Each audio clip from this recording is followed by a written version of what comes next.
هذه الشيلة إهداء من أم عوض الفدعاني لأم سامي الشمري.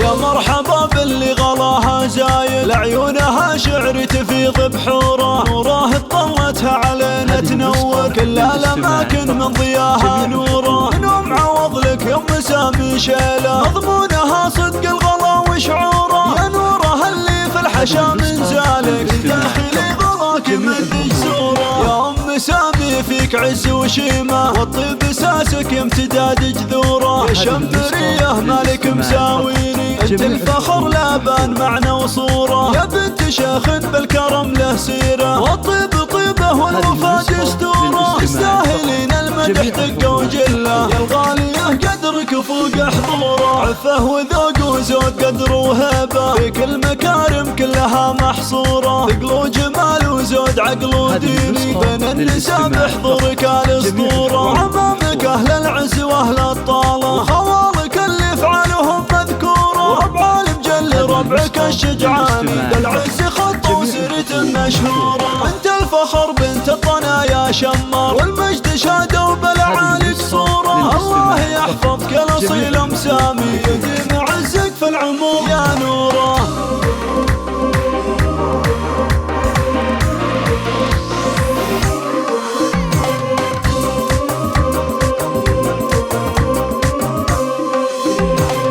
مرحبا باللي غلاها زايد، لعيونها شعر تفيض بحوره، نوره طلتها علينا تنور كل الأماكن من ضياها نوره. من أم عوض لك يا أم سامي شيلة، مضمونها صدق الغلا وشعوره، يا نورها اللي في الحشا من زالك، داخلي غلاك مد جسوره. يا أم سامي فيك عز وشيمة، والطيب ساسك امتداد جذوره، يا شمرية مالك مساويني، انت الفخر لا بان معنى وصوره، يا بنت شيخ بالكرم له سيره، والطيب طيبه والوفا دستوره، تستاهلين المدح دقه وجله، يا الغاليه قدرك فوق حضوره، عفه وذوق وزود قدر وهيبه، فيك المكارم كلها محصوره، ثقل وجمال وزود عقل وديني، بين النساء بحضورك الاسطوره، عمامك اهل العز واهل الطاله، خوالك اللي افعالهم مذكوره، ربع المجل ربعك الشجعاني، العز خط وسيرة